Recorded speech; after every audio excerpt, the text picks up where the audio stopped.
السلام عليكم ورحمة الله وبركاته. أكم جرتوا فيا كسني warri sagaleen koo kun simbira ga'e sagalee koo kana caqasaa dhiifama wajjin isiniin jedha. Rakkoo xiqqoo tokko na mudatee jira. Rabbiif jecha du'aa naa godhaa.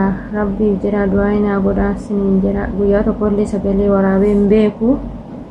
Har'a baay'ee manatti cimeennaanis sagalee isinii waraabee TikTok kanarra isiniin jedha. Mana kanatti rakkoon na mudatee jira. Akka rabbiin nagaa kootiin na baasu du'aa naa godhaa dara. Madaamiin koo kunoo shaanxaa kana billaatiin akkasitti dhodhooste birrii maafii ruunatti laattaa birrii koo murtee natti hin kennin jennaan nan muraa naan jettee akka waa'ee birrii dubbatta naan jettee kunoo billaa fidattee shaanxaa kana akkasitti na jalaa dhodhooste. Dhageettanii jirtanii hordoftoota kiyya akkami nagaa jirtu fayyaa jirtaniin isiniin jechaa jechuudha. Obboleettii keenya kana waan isin jettu dhageettanii jirtanii ijoolleen baay'een jechuudha.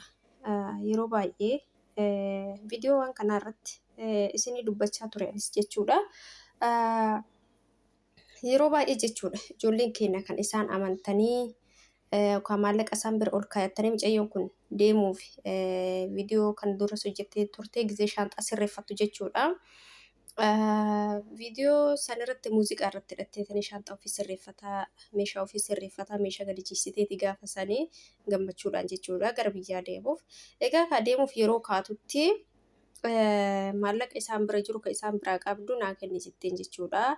Yeroo kanatti kaa isiin kun miira keessa galteeti akka maallaqa na gaafatti yookaan maallaqa kana kennuu fedha hin qabdu. Dhageettanii jirtan shaanxaan haa murtu rakkoon qabu garuu isiin osoo taatee fi osoo toltee fi isimarraa hajaa qabdi isimarraa dhimma qabdi jechuudha.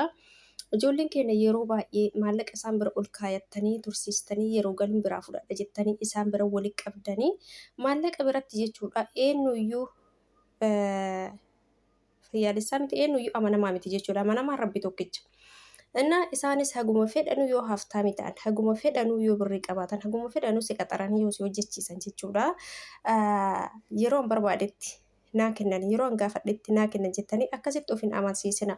Isaanis rakkachuu jira ta'anii isaanis damooza eeggatan malee biyya kamiyyuu haftaami fedheeyyuu birrii mukarraa mureetii miti yeroo ati barbaaddutti haqa keessa yoo ta'e giddeetaallee yoo ta'e dirqamallee yoo ta'e seerruuyyuu guyyaa kan dhaafatan fakkeenyaaf. Boru galuuf iftaan galuuf yookaan torbee kana keessa galuuf oduu damoosni hin dhufin ati birrii as kennaa ammumatan birrii keenyaa kennitan malee yoo ati jettee yeroo san isaanis miira keessa seenanii waan biraas irratti yaaduu danda'an jechuudha. Kanuma amannaa isin maallaqa keessan ji'aan fudhachuu qabdan jedhee kan isinitti haasaa ture sababa kanaaf jechuudha. Isaan bira ol keettanii yookaan isaan ofii isaaniitii gaafa deemtu sii kennina yeroo deemtu sii kennina jedhanii sababa akkasiitiin yoo ka'e isaan isin attaallalan ta'ee akka sii hin kennine beekuu qabda jechuudha. Kanaaf boleeyyan kiyyaa isaan bira maallaqa ol keettanii booda ofirraanis rakkoo hin geenaa gizeedhumaan irraa fudhadhaa maallaqa keessan kan biraa qabdan jechuudha. Maaliif jennaan yeroo sanitti isaan yookaan miira keessa galanii isiin kunuyyuu yookaan poolisiin itti yaamitti dingata waan jedhan miira keessa galanii dafanii sirraa rakkoo ga'uuf si dursan jechuudha. Kanaaf jarjartanii maallaqas yoo biraa qabaattan yoo dursitanii lafa jala itti haasayaa hin turre ta'e maallaqa keessan yeroo galuuf guyyaa kana gala jettanii gaafa guyyaa murteessitaniin takka gaafadhaatii yoo isin kennuu didan suutaan yookaan bilbiladhaatiin gara seeraatiin himadhaa malee odoo isaan isin hin beekin isaan fuula afur dhaabattanii maallaqa ji'a haganaa si biraa qaba akka maallaqa kiyya naan kennine akkasitti wal mormuun rakkoo isinirraan ka'a. Ijoolleen keenya jechuudha. Lafuma jala yookaan namni akka isinii dubbatu gochuudha malee galuuf guyyaa murteessitanii afaan irra geettanii akka rakkoo ofirraan hin geenne isin jedha. Obboleeyyan kiyyaa sirrii miti jechuudha. Isinii gala wantummaan hundiyyuu jechuudha goobazii ta'uu qabdan bilxii ta'uu qabdan suuta lafa jala maallaqa keessan kan biraa qabdan duras isinii kennaa dhufanii yeroo isin galuuf dhiyaattanii yookaan maallaqa ji'a 3 ji'a 2 biraa qabaattan akkana galuu hedaa meeshaan bitachuu hedha akka jettanii jaalalumaan hin gaafattanii yoo isaan ka fuudhe isinii badan ta'e jechuudha. Namatti himattanii yookaan akka hin miidhamnetti akka namni isinii gaafatu namni seera qabu warra biiroos haa ta'u jechuudha. Kanaaf akkasitti malee obboleeyyan kiyyaa ofii keessanii afur dhaabattanii ittiin waliin morminaa. Wallahi ittiin waliin morminaa jechuudha. Hin beeytanii isaan ofii isaaniitiyyuu yoo maallaqa harkaa dhaban akka nuti miti isaan cinqee hin danda'an aarii hin danda'anii ofii isaaniitiyyuu wal lolan hin agartan yeroo baay'ee jechuudha. Haguma damoosni ga'uttu yoo maallaqni manaa dhume harkaa dhume jechuudha. Bakka miira keessa galanii dallanu jechuudha akkanumatti lafumatti.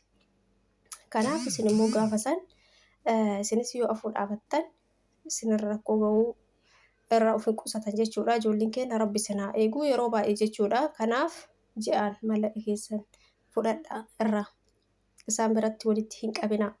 Wallahi kanaaf jechuudha yoo isin hin kennite gizeem mala mana saniitti baatan laalladhaa malee gonkumaa isaan afur dhaabattanii waliin morminaan isin jira ijoolleen keenya argitanii jirtan obboleettii keenya kana du'aayi naa godha akka rabbiin nagaa manuma kanaa na baasu jedhaa jirti. Duniyaa homaa miti yoo dhorgatanis garuu haga shaantaa akkana goote kana odoo isiillee akkas goote akkasuma isaan jechuudha. Waan itti fakkaatu waan billicetti jedhe wayii hojjechuu dubbatti hin deebi'anii. Kanaaf ijoolleen keenya of eeggadhaa rabbiin isinaa eeguu. Isin ka hojjettaniif maallaqa waan ta'eef jalqabumarraa akkuma dhuftaniin isaan bira ol kaayuu hin barsiisinaa birrii keessan. Isaan bira ol kaayachuu of hin barsiisinaa jaras hin barsiisinaa irra tursiisuus hin barsiisinaa. Amala isinitti haa ta'u gizeen fudhachuun gizeen akka isinii kennan gaafachuun. Kanaaf akkuma dhuftaniin ijoollee warri ganaa dhuftanis jechuudha warra viidiyoo kana dhageeffattan hin barsiisinaa. Isaan akkuma isin barsiiftanii isinii kennan maallaqa keessan. Wallahi hin barsiisinaa. Ji'aan fudhachuu barsiisaa bakka.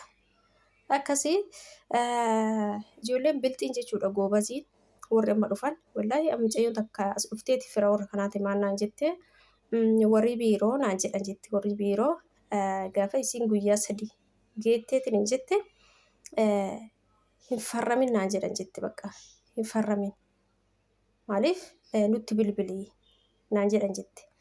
Jiini tokko dhumee gaafa guyyaa 3 geette isin jechuudha. Maaliif guyyaa tokko guyyaa 3titti dirqama hojjetuun takka damooza ofii fudhachuu qabdi jechuudha. Isinii galee kanaaf gaafa isin guyyaa 3 geette 4 geettu farramuun jedheen jette.